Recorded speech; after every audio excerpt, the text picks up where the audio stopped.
Hello everybody and welcome back to my channel. I'm Tempest and we are doing the Emissaries of Light Ice set review because we don't call it Opus 16. We've already done a few of these, so let me know which. Let's get started. We have another 21 cards to work with. Irwin, the soiree member, Ice. When Irwin enters the field, your opponent discards one card from their hand. If you control four or more soiree members, your opponent reveals their hand and you select one card from their hand and discard it. Discard their hand. It's instead. Okay. Opponent reveals their hand and you select one card your opponent to discard from their hand instead. So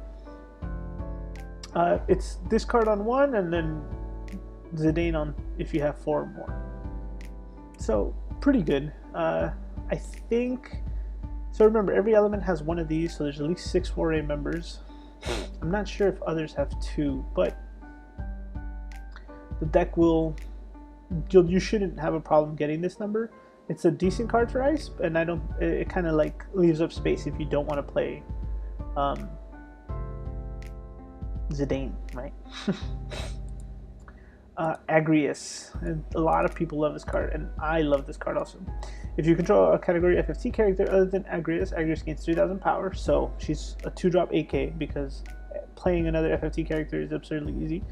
And when Agrius is chosen by your opponent summons her ability, your opponent discards a card from their hand, which is also very good. And when Agrius attacks, gain a crystal. This is the heroes I like. This card, also we love this War of the Visions art. Agrius is one of the best characters around, so I think this card is really good. Going to see a lot of play. Be very careful with it when you run into it. I think, you know, this second one is so good. This effect is like the last time we saw an effect like this. It's usually from a 5-drop, right? Like it was. I don't remember what other 5-cost ice card had this. I want to say one of them was a Kuja, I think, and the other one was one of those 7 characters or whatever. But this is a big effect, right? Whenever it's targeted, your opponent discards a card from their hand. So it kind of like reduces that value from whatever benefit they're trying to get other than removing it, right? So very good. Should see a lot of play. Vincent, Gunslinger. When Vincent enters the field, choose a backup. As long as Vincent is on the field, it does not activate during its controller's active phase, which is okay. It's a cool effect. He's a little underpowered, but Chaos Saver. Until the end of the turn, Vincent gains 2000 power. Vincent cannot be chosen by your opponent's summons or abilities, and if Vincent is dealt damage by a summon or ability, that damage becomes. So that's interesting, right? He cannot be chosen, but if he's dealt damage, I guess it's in general, right? Like if it's like AOE. Okay, so it's like a lot of extra protections. So that's cool. The problem is I mean, I guess you could do this, but is it really gonna save you? Like, this might be a tech card you end up playing if we side decked, right? But we don't do that, right? Because your opponent would rely too much on Tyros and stuff like that, or whatever color fixing card, or whatever backup is like part of their engine, like Althea's, right? Like, I would love to do this to an Althea, but if she's up, then it won't matter. But yeah, and then like obviously the S is to protect him from just about everything except like Famfrits and stuff, but I don't think he'll see too much play. Bard, so return it to its own hand. You can lose this ability during your turn. When Bard enters the field, your opponent you may put Bard in the break, so when you do so, your opponent discards 2 cards from the hand.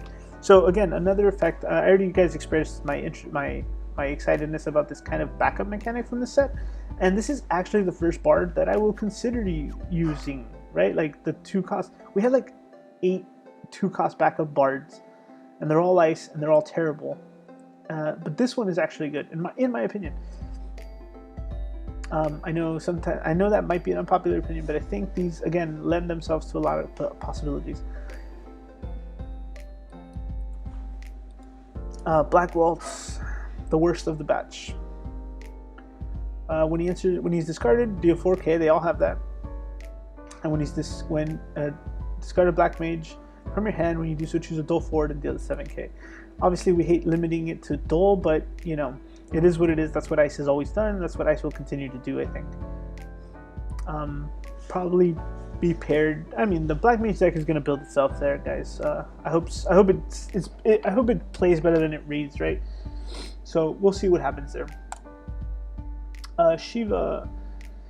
Choose a dull forward, break it, and then for 3, if you use 3 or more elements, your opponent discards a card too. So one of the things I haven't talked about, as much as I like the idea of these being for sealed and I guess maybe even title, right? Because title's a mess of like colors usually, is that these summons are actually, and I don't know if it was designed like this, right? But to protect you from your opponent stealing them. Right, because oftentimes, like, you know, we have a few cards, right? Lani, Mind Flayer, and now the new Zidane, that steal your cards or whatever, or even Rydia, right? Like, these cards your opponent can't benefit from. And I wonder if summons like this might be, like, something that continues going forward because of that ability. Like, because of that, you know, as the game progresses, your opponent has more ways or more access to the cards in your deck or in your hand or whatever, right? And if they aren't able to resolve the full effects because it doesn't want to reward them or punish you for building a multicolored deck in a way, right? Or like benefiting from these effects, but it does want to, like, you know, not nerf or hinder, but like doesn't want to let your opponent get the full effects from these in a weird defensive way, right? So I don't know if it was, you know, designed like that on purpose, or that's just me speculating how it was. But A, this card is not that great. B, I think the constant effects is helpful for the game, is for the health of the game. Shulk, the power of Forge you control cannot be decreased by your opponent's summons or abilities. The power of Forge your opponent controls cannot be increased by your opponent's summons or abilities. So, good effects, and then choose any number of auto abilities, cancel their effects. I love this counter tech S ability. Very, very jetty. I love it. I think it's cool that Waff is getting more ice cards though, so maybe Waff will see some increased playability. We'll see. I don't know if Ice needs more cards like this that are like 3K, like low cost bodies that do stuff to kind of prevent your opponent from doing stuff without gaining any actual value. So we're all, as much as I like the counterattack, you know, to stop auto abilities only, I don't think it's enough to see play. Shantotto Legendary. If your opponent has 1 card or less in their hand, the cost required to cast Shantotto is reduced by 3. When Shantotto enters the field, choose a character other than card name Shantotto in your break zone and add it to your hand. And then for Ice, Colorless, and a Crystal, remove Shantotto from the in your hand from the game. Dull all Forge your opponent controls. You can only use this ability if Shantotto is in your hand. Very, very good. I think this card is gonna pair well with that Agrias we saw and a couple others. I think it has a lot of really good effects, and it's cheap, right? Like, it just, if on one turn your opponent happens to slip up and end with 1 card in hand, then this is a 1-drop 8K that gets you value back in Ice. So I think it's very good. We'll probably see some play, and this, I cannot wait to see full art. This is really cool new art that I shout outs to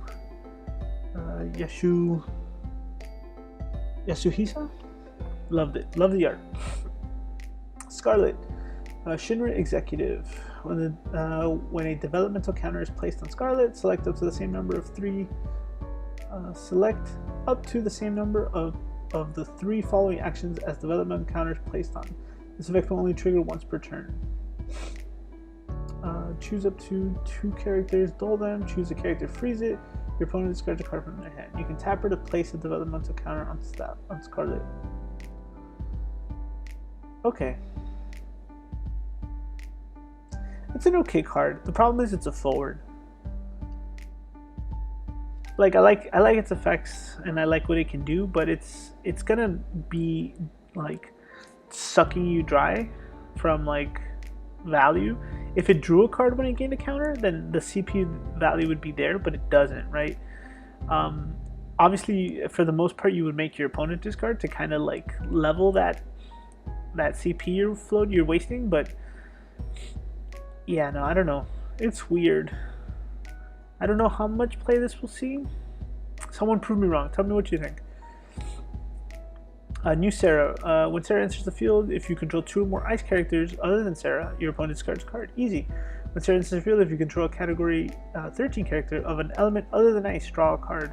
I think easy, right? Usually lightning, and I don't mean the character, I mean the element, does that easy. Also, probably woo. Ooh, I don't even know all of them. I don't play that game. It's a good effect. She's a hero, and I believe the pre-release promo and sleeves, so I think it'll see play, but only if mainly you're built around it to make sure you always get both of these effects, because by itself it's not that great.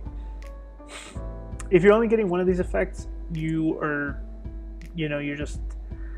just playing a normal game, and you don't want to do that, right? You want to play a game where you're always gaining advantage and doing the most out of a card, getting the most out of your cards, and just if your deck isn't revolved around enough, making sure you always get both of these effects, it's not going to be that great.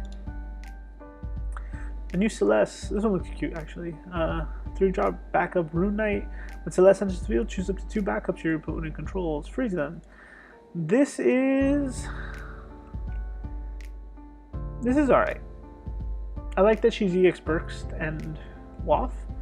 I'm in a weird way, I'm glad she's not 6, right? But I mean, it's a simple card. It's a common with a common effect. Not much I can say about it. When DG Sniper enters the field, choose a forward your opponent controls, dull and freeze it. If you're a crystal, you can choose a dull forward, break it. That's okay, but I'm not going to play that card. We don't play any of these DGS like standard units anymore. It's been a while since we've seen those ever come out into play. There was a time where the DGS deck was good, right? Like, yeah, we talked about this guy. Enters the field, choose a forward, dull it, and freeze it. If your opponent has 1 card or less in their hand, break it. Which is okay. And then the second effect is, scry, right? Like organize the next draw. Yeah, no, I don't think this is gonna be enough, right? Like, for a monster to just dull and freeze and doesn't become a forward, I don't think this, or break it, right? For 3 CP, it's too conditional. It'll be too hard. I don't think it'll see play. Devout. When Devout enters the field, gain a crystal. Your opponent discards a card. Now, see, that's a good backup. When Devout enters the field, gain a crystal. Your opponent discards a card from their hand. 2 effects. 2 great effects. The value's there, I think. Yeah, this is a good card. Another ice backup that develops crystals, though, so that's good. Babis. When Babis enters the field, your opponent selects two of the 4 following actions. Skip your opponent's main phase and main phase 2 in their next turn. Freeze all the characters your opponent controls. Your opponent selects 1 forward they control, put it in the break zone. Your opponent discards 2 cards from their hand. Now, all these effects seem good. My problem is obviously that your opponent has to pick these, and any time other than at the end of the game, like you're trying to close out, is this not going to be enough for you, right? It's not going to be worth the 6 CP, I don't think, in an ice deck where you're not, you're already playing kind of control-y and only pitching for, like, most of the ice cards now, and even with some of these new ones, like Agrius is doing so much for 2, this guy's doing 6, and like it just has interesting effects, right? Like the skip your opponent's main phase 1 and main phase 2, which means they're gonna draw, activate, and attack, and then done, right? There's nothing else they can do. They have to do everything in battle phase. So obviously what's interesting too is that they won't freeze all their characters and skip their main phases. So it's kind of designed for them to pick it differently. Like, I'll skip my main phase, and I'll send it forward, right? So, or I'll discard 2 if I have to, right? Because I'll just draw that back, but I can still attack with all my forwards. Or I'll freeze all my forwards, but they're active, or whatever, right? And I'll, maybe I'll skip my main phase 2, right? So it doesn't matter. It's weird, right? Like, I'll freeze all my characters is probably the one they're always going to choose, I think, depending on the state of the game, right? Which is why I call this card a closer. Like, The only time this is important is like you're ahead and then you go, all right, I'm gonna beat you next turn one way or another, right? And I'm gonna put you in a situation where you can't really do much like to fix this board state, and so you have to be in a position of power to play this card only, in my opinion. So I love the art though. I think the full art's gonna look adorable. You know, this bright pink should come out really good foil. So Biblos we talked about, decent card. When your opponent discards a card from your hand due to summoner ability, choose a forward your opponent controls, stole it, and freeze it. Yeah, it's just very good, right? Like the discarding thing is going to be stronger. It's getting stronger little by little, and he's going to push this into the right direction. Again, another 2 drops at potential 7k. That's good. Like these hero monsters are strong, very strong. Heavy armed soldier from 7. Deep ground soldier. When heavy armored soldier enters the field, you may search for a drop standard unit.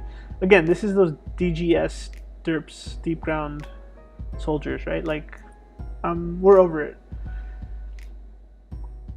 I guess maybe in sealed, it's just, you know, EX burst search guys, but he's under curve, so it's like, why?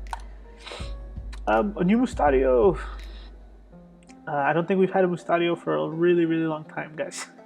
I want to say as far as Opus 1, but I don't remember another one. So, back attack. During this turn, if your opponent has discarded a card from their hand due to summons or ability, the cost required to cast Mustadio is reduced by 3.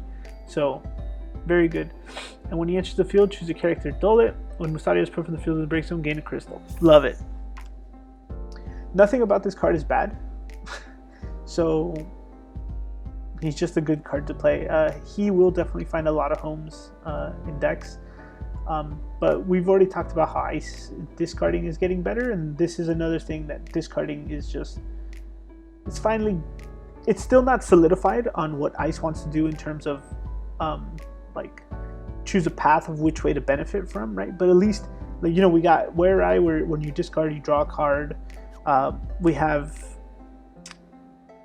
I can't remember its name right now, but when you discard you dull at the start of your attack phase, right? And now we have this, when you discard, if you make them discard this turn, this costs less, right? There's all these little ways to increase that value and like that advantage over your opponent. And again, like I'm saying, ice doesn't know which way exactly to take it, but there's little bits and pieces from all of these different effects that are going to help swing the game in your favor. And Mustadio is going to be that next card that does that. So, Unaleska, discard a card. Your opponent discards 1 card from your hand, and you can only use this ability during your turn. This is, well, it's going to pair with a lot of stuff, as long as those effects those kind of effects we just talked about are up. But also, like, there's going to be a point where you're just like, I don't really need this card. I already, my backup line's full. I can't play it the same forward or whatever, or this summon is actually useless in this matchup, right? Like, those are common thoughts that we go through when we should be, playing, like, that come up during a match sometimes, right? And it's like, I could pitch this for CP or whatever, or I could just, make you discard a card. She's a good backup. She will hold potential and has a full art. So I expect it to be, you got the titty tax, bro. Someone's going to pay up. And Laswell, another Ice Knight. When Laswell or a Job Knight enters the field, choose a character, dull it, and freeze it. At the end of each of your turns, if a Job Knight you control attacked this turn, your opponent discards a card from their hand. Now this, again, we love. Pairs well with Ramza, right? That gains haste. If the other Agri is attacked or whatever, any of them, right? There's so many possibilities. And this is what I was going to say. I'm pretty sure Knights is going to be relevant next set in one way or another. So I'm glad I picked up my full art Beatrixes and all my other Knight cards. But this Laswell is really good, and I think it's going to pair very well. Knights have Fire Water, Ice Lightning, and Light Ice Fire? Yeah, Ice Fire. And maybe some weird tricolored thing. I'm going to keep saying that. So, alright guys, that's the last one. My final thoughts. Agrius is great. I feel like I skipped the Clouded Darkness. Did we? When she enters the field? Yeah, I might have like super clicked over this one. When Clouded Darkness enters the field, you may pay 2 crystals. When you do so, choose a forward your opponent controls. Remove it from the game. As long as Clouded Darkness is on the field, your opponent cannot play copies of the removed card. And at 3 damage, Cloud Darkness gets plus 2k power. So definitely a mid-game card, right? Hopefully you have enough crystals. I think we have enough ways to generate crystals to play this card. I'm still not convinced that this is enough of a strong enough effect mid-game, but I'm gonna have to play it to be sure.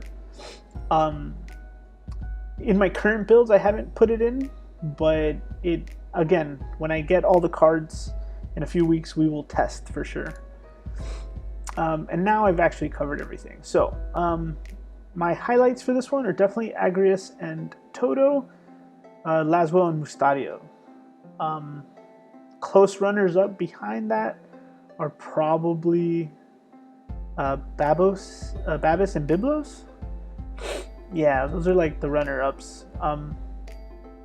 Ice is still evolving, but it's not there. It's not gonna be enough. Like, I know there's diehard Ice players that want Mono Ice to come back, but I don't think it's there yet. Especially since like the crystal thing is evolving again this set, and for sure, just so if it's not clear, next set will also revolve around the crystal mechanic, and it should be the last set to revolve around the crystal mechanic.